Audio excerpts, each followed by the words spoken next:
Land regular scheme ఎల్ఆర్ఎస్ను ప్రవేశపెట్టడం పట్ల ప్రముఖ రియల్ వ్యాపారి శ్రీ బాలాజీ ఎస్టేట్స్ అధినేత ఉత్సవాయి రవి హర్షం వ్యక్తం చేశారు. ఈ సందర్భంగా సీఎం రేవంత్ రెడ్డి, మంత్రి పొంగులేటి శ్రీనివాసరెడ్డి చిత్రపటాలకు పాలాభిషేకం చేశారు. ఎన్నికల సమయంలో ఇచ్చిన హామీని కాంగ్రెస్ ప్రభుత్వం నిలబెట్టుకుందని ఆయన అన్నారు.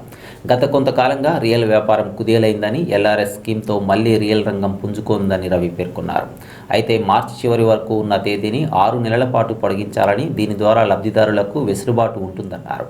ఈ కార్యక్రమంలో కొనిజర్ల మాజీ ఎంపీపీ గోసు మధు, ఆఫీస్ ఇన్ఛార్జీలు పోగుల రవికుమార్, డైరెక్టర్లు తాజుద్దీన్, శ్రీశైలం, గాలి నారాయణ, వెంకటేశ్వర్లు, అలవాల నారాయణ తదితరులు పాల్గొన్నారు. ఇంత గొప్ప నిర్ణయం తీసుకున్న ఈ ప్రభుత్వం 25% సబ్సిడీ కస్టమర్లకు అనుకూలంగా ఉంటుంది. ఎందుకంటే కస్టమరు రిజిస్ట్రేషన్ చేసుకోవడానికి ఎప్పటి నుంచో రెడీగా ఉన్నారు, సిద్ధంగా ఉన్నారు. ఒక రియల్ ఎస్టేట్ ఓనర్స్గా, రియల్ ఎస్టేట్ ఏజెంట్స్గా మేము కోరుకునేది ఏంటంటే, మా 10% రిజిస్ట్రేషన్ చేసిన వాటిని కూడా 10,000 కట్టినట్టుని రెగ్యులేషన్ చేయడం జరిగింది. అభినందనీయం. ఇది మా అందరికీ చాలా ఉపయోగదాయకం. ఇప్పుడు మన రాష్ట్రంలో కొన్ని లక్షల మంది ఈ రియల్ ఎస్టేట్ మీద ఆధారపడిపోతున్నారు.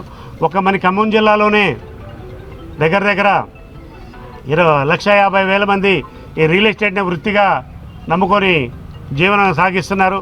వాళ్ళందరూ కూడా ఎటువంటి చిన్నాభిన్నం అయిపోయారు రియల్ ఎస్టేట్ వ్యవస్థ అస్తవ్యస్తం కావడం వల్ల.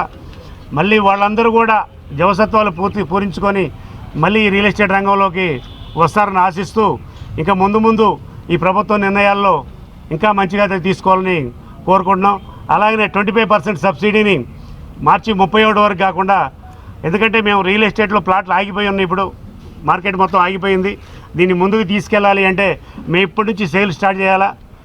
సేల్ స్టార్ట్ చేసి వాటిని నమ్మి కస్టమర్ టైం ఇచ్చేసరికి కనీసం ఒక ప్లాట్ సేల్కి ఒక 5-6 నెలలు టైం పడుతుంది. మాకు ఈ సబ్సిడీని కూడా ఒక 6 నెలలు మినిమం ఎక్స్టెండ్ చేస్తే ఇంకా బాగుంటుంది అనేది మా అందరి అభిప్రాయం. కాబట్టి ఈ విధంగా ఒకసారి ఆలోచించి ప్రభుత్వం నిర్ణయం తీసుకోవాలని కోరుకుంటున్నా.